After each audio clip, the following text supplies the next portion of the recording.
While prepping the right front fender, when I've sanded all the gold paint off this car, nothing was damaged on this car. Never had but I did have a slight crack right there. And another little crack down here, not up into the fender, just on the edge here. I did build that up with some resin. If you can feel it in there, but I didn't want to sand it all out. I had to have it nice and tight there. I don't know if that was just a vulnerable spot on all these 63s, Link 4s, I don't know. It seemed like there was a natural crack, and I would like to cover up the engine bay a little bit, try to keep some of the water out. There's another sterile surgical product that they discarded. A little narrow.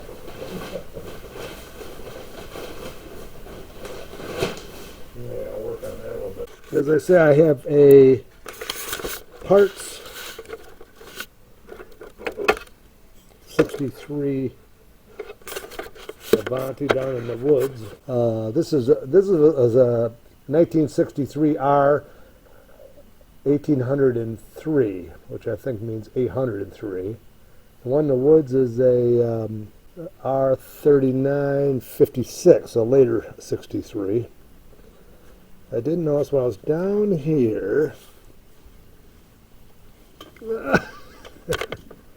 working on, I'll call it the valance, this little sharp piece right down through here.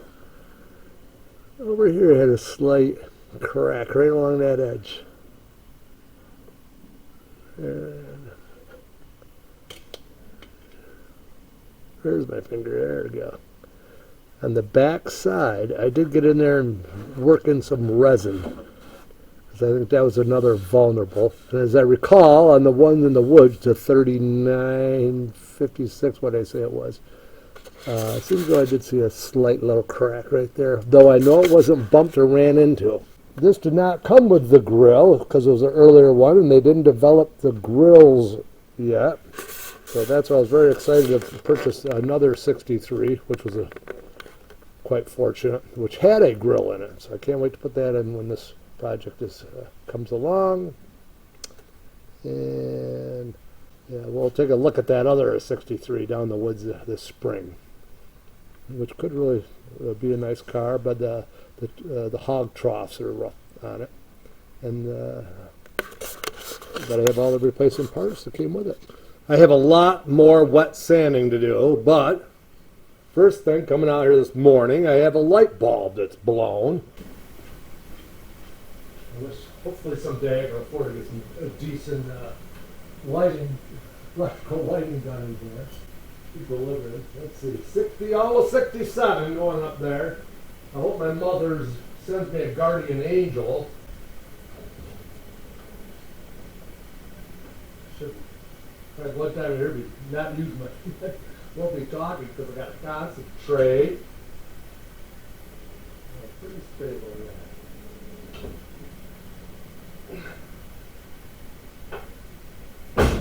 Oh, that's not good. I heard wrap this video up. 10-footer or something. Well, a little better.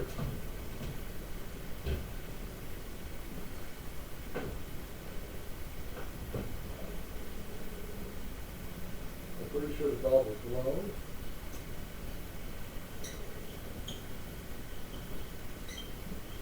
Like that.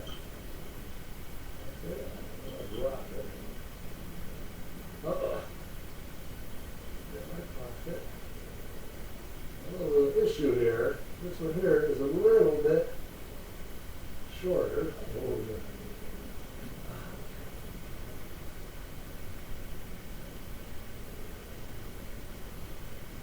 yeah. Right there. That's my mother. She's a good Christian woman. I mean, you can do this so far. Oh, geez. Okay. I don't suggest you do this at home. Hey, let's get back to wet sand on this Studebaker. 2 months till spring. I just got to get back to wet sand in this Studi. But I didn't like my other type of older nozzle I had because it sprayed all over the place. So I thought I'd see what I got in my collection of guns. Like the good and the bad and the ugly. I should buy a new one, but I got to save money to pay for those freaking doors out there. Here's another one. Let's see. And it's a Gilmore. That's a pretty big company that did these. I don't know if they're still in business or not, as well as the Aqua, whatever. Aqua gun. Cool name. Aqua gun. I did work on this a little bit. Put a drop of oil in there, by Jesus. Crank it around a little bit. It springs back pretty nice. The threads are good. I'll try another gasket. Put that gasket and see what happens. Unbelievable. How I can waste so much time trying to get back to work. Gasket's pretty rough. I went through my mother's collection of gaskets. Nothing there. Here's our other more. When we were kids, always repairing garden hoses and mowing lawn. Oh, gee, there is one in there. Okay. Exercises your. Oh, look at how rough a shape it is. How's that other one am I working in? All right, look, we're going to find one eventually. Maybe that one there. All right, hopefully get back to wet sanding now. Well, I got a nice collection of these brass ones. I'm going to put them all on display. If they spray, they're good in some applications, but I couldn't find a creeper. I'm going to try the kid's skateboard. Whoa! Hey, this nozzle looks pretty good. This is crazy. That's what I'm up to right now. You know, it was sad. You know, if it was summertime and nice weather, or if it was like 80 in here, you just cut the garden hose off. That's the best way to wet sand a vehicle. That way the rubber, if you hit it, it doesn't nip it right in. This I got to be very careful. Ooh, the skateboard's kind of fun though. I went to shut off the camera and I walked right by and found the creeper. Leaning against the pole in it. All right, that's there all the time. Pretty ugly down here. Got a lot of black overspray here.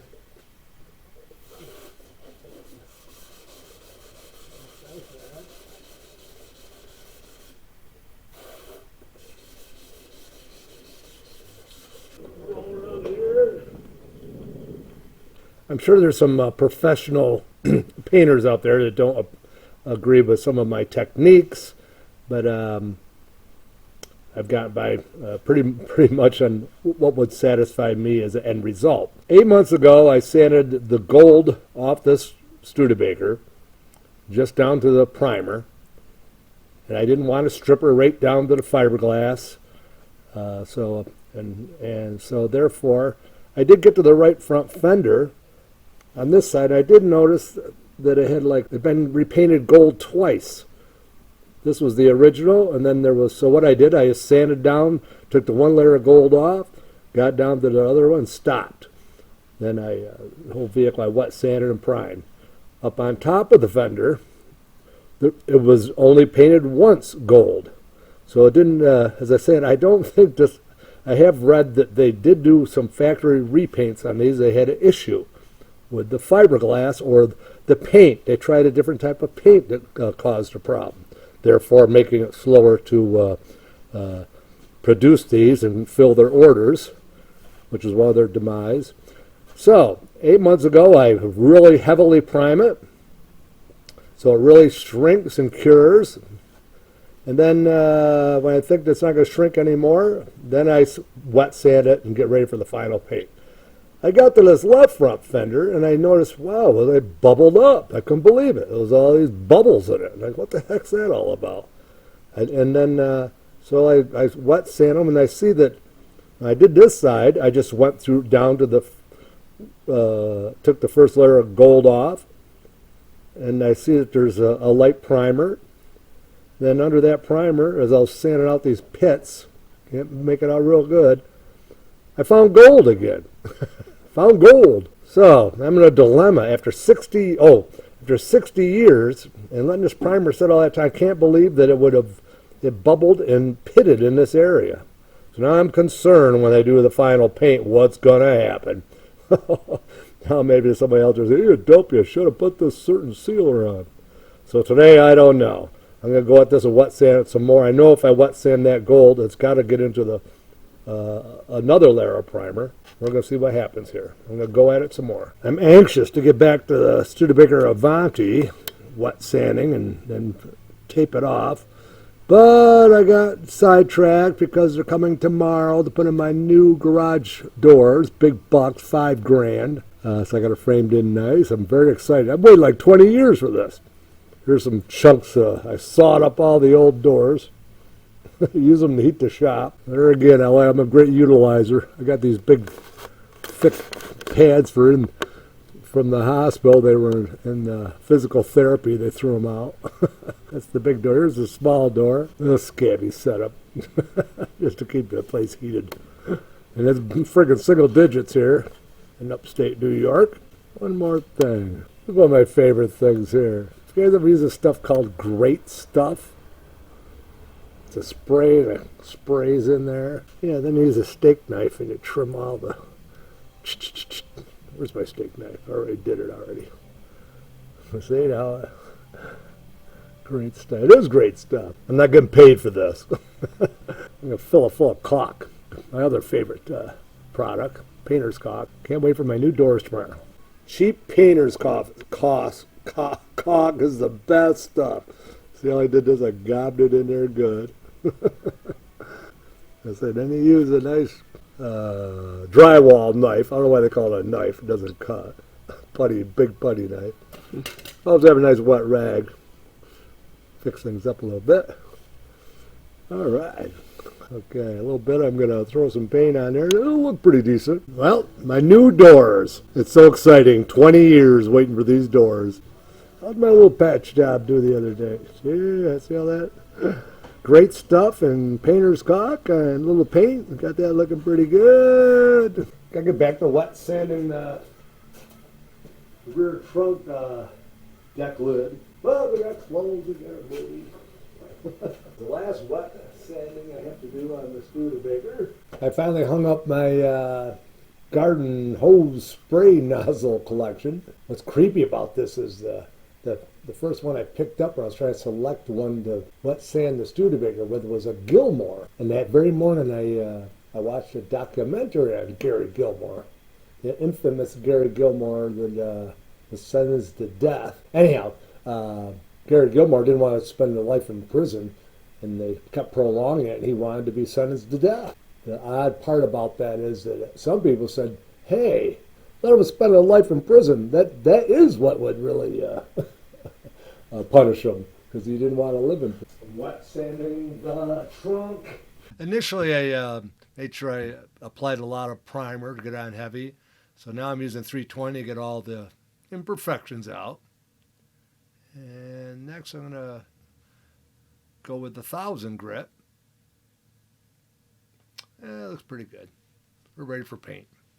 I forgot to mention that Gary Gilmore did get his wish and was executed, which still worked out okay. What was his infamous words as he was led to the firing squad was, let's do it. My left front fender primer pimple repair turned out pretty good. You probably can't see it real good, but I really use a just rattle can primer, kept building it up. Went in the house and got the hair dryer, kept drying it. Oh man, I got building up that primer thick. I went down to the original gold paint. I didn't want to go any deeper. Feathered it out as best I could, and carefully sanded it with 1200, which is pretty coarse, and took out most of the pimples. And it shows a couple of imperfections, but I'm not going to mess with it. I do see some scratches yet, so I'm going to hit it with some 320, then 600, and then 1500, and that'll be it. But I do see some visible scratches that probably show up in the final paint. So we're going to do a little bit more there. But instead of getting the car all wet and everything's all, the car is completely wet, sanded, and dried and ready to be taped off. I'm going to carefully use this water to just sand it a little bit there without getting the whole vehicle wet. And there again, oh, it's just so nice and clean under there. These are all blankets that were thrown out at the hospital. I washed them just to cover it up. There's plastic over that. This doesn't have to be. This is from the protect the windshield when they were putting in the new door tracks. Anyhow, well, there we go. A little more wet sand on the left front fender. And I am going to start taping the final taping off of this vehicle. Oh, please, I hope the paint takes okay to that left front fender. Just trickle a little water on there. Down to the 1500. I think I've got those big scratches now. A little different shade of primer. I hope that doesn't haunt us later. The decal. And another wonderful thing I love is these chamois. With the light, you can kind of see your scratches when it's wet. It's kind of tough sometimes. But once you chamois it, make sure it's clean. Well, once your car is wet sand or prepared, boy, I don't want nobody touching it. And I really just love my floor squeegee. Why did you marry it? I was very excited to get this tool. One of them farm supply stores. These are the heavy-duty, well-made ones, pushing cow pee and poop in the barn, out in the barn. That's good taping this thing up. I'm trying to keep the Studi really clean and covered up so I don't get any dust until I get right down ready to paint it. Let's take a quick underneath and show you what I've been doing. And ain't that nice? I use the discarded surgical or hospital body bags. So I got the middle section of the vehicle taped off real nice because I didn't want to get any overspray. I got to do up around the wheel wells. These surgical tarps come in pretty handy. Discarded from the OR. Watch this, how this looks. I don't want to take the covers off it. I got a tape under the fender well. So I'm just going to do this here. Wait, that was one of mine. Go there. Ah, got off the track a little bit.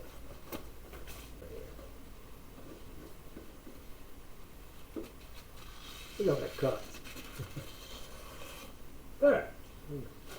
I can get under there and I got to take all this off. I did overlook something when I was preparing this body, though it's in pretty good condition. I kind of forgot about this right here. It's like a little bit of irregularity there. Like it was torn or something. Darn it. I don't know whether that was when somebody was doing some work on the exhaust, because it's supposed to look like this over here. See, there's a little corner off, but over here, a little bit. So I'm just going to file it off. I know somebody's probably, because I just want a driver. So I'm just going to straighten it up a little bit and let it go. So they always know this was the infamous Ira Briggs car. They look under here and say, hey, that's the one with the little chunk going off it. You never fixed it, loser. All right. Oh, boy, I have to tape off the trunk. So that means I might as well clean up this area. I'll remove this right side and roll them up. I'll put them in a bag and mark them. Oh. Well, I dropped my drop light, which I should call it the don't drop the drop light. I had to replace the bulb. Anyhow, so the trunk area doesn't look too bad. They got this thing here. I think this is original. Pretty nasty. Kind of a carpety thing, but it's not really carpet. I don't know. Maybe it is. It looks like it's been there since it was. So I will discard that. I don't know if you can order one of those or not. I have a chance to really study up on this vehicle. I did think it was cool. I didn't realize it was. They had a place for the jack handle here. Where's it? Oh, there it is. See where the jack handle fit in there? Cool, I didn't know. Because I know this was different from the other side. What's in there anyhow? Crap. Some old nuts. Nothing really goes with the vehicle. Any kind of hardware. And it's also got like these little spacer felt type things that the jack handle would rest in. Pretty rough shape. I'll save it also for now. That one's stuck in pretty good over here, though. There's where the jerk handle goes. Pretty cool. I'll just clean it up real nice and clean. After we paint it, we'll glue the carpet back down, which is in pretty good shape. Still can't find a good way of a good light for doing this here. I'm breaking it off. I've been worrying so much. Oh, it's gonna get ugly down here. It takes forever to tape this. My Studebaker Hawk I've always thought was a pretty cool design. And when I saw pictures of these, these Avantis, you know, then they look like a matador, which is kind of cool in a way. But boy, when I saw one in person, up close, these were really quite a design. And a lot of famous people bought these. These were a big deal when they came out.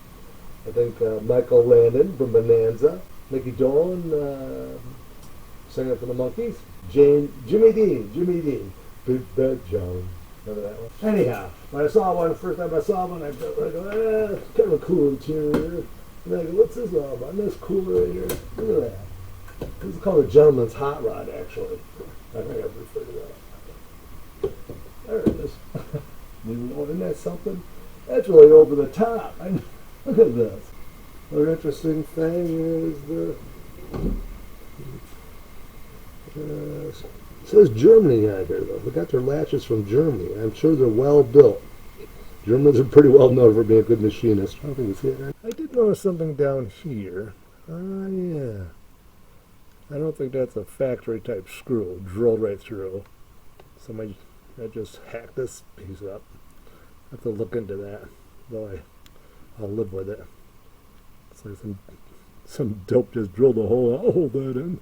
Though these doors do flex, not bad though, considering the size of the door, even though it's fiberglass, and with all the hardware inside. And I say my '63 Corvette, same fiberglass doors were built by the same company in Ohio that also produced the fiberglass doors and body for the Studebaker. Even my Vet, like here, look how big the gap is here. That's why you'll get a lot of overspray in there. But I'm okay with that. And they say it's impossible to ever line these doors. They look that close. The gap's pretty good on this side, though. See?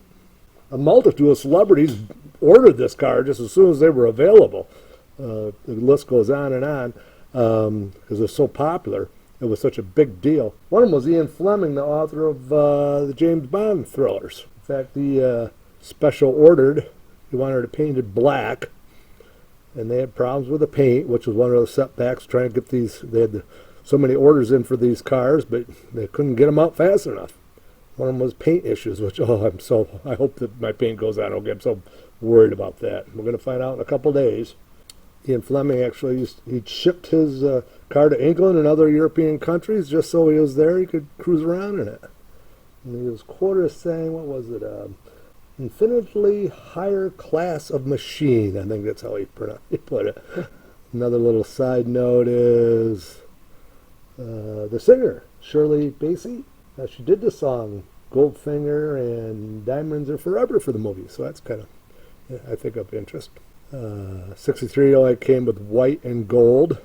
I wish it was white. I wouldn't have done all this. I just touched it up. But gold was okay for that period. And then later on they came up with the turquoise, I think in 64, maybe in 63. But I think that's the one color that really, turquoise really best exemplifies the design of this car, in my opinion. And we're going to see in a few days what she looks like. I'm not sure if I made it clear, though, that Shirley Bassey, she had a 63 or a Studebaker as well, Avanti. I'm not editing all this film. I guess I'm like Jackie Gleason always says, there's more to be spontaneous and have what you have to say in the first take. All right. This is the big day. February 11, 2022. We're going to paint the exterior of the 63 Studebaker Avanti. Oh, it's such a big deal. So much preparation and cost and paint. And labor. I hate to admit I'm going to have my nephew coming by. He's pretty good at metallic painting, so I just can't take the chance. I've painted a lot of vehicles in my day, but I just haven't dealt with metallic much. I hate having anybody do any kind of restoration except by myself. And all right, he'll be showing up shortly. It'll be pretty exciting. I hope it comes out okay. Here's the other side of the vehicle. As I say, I discarded hospital body bags. Were pretty nice to work with. I say body bags; they were for use for the living and the deceased. And I do prefer using regular newspapers. I think it's always you can find those anymore.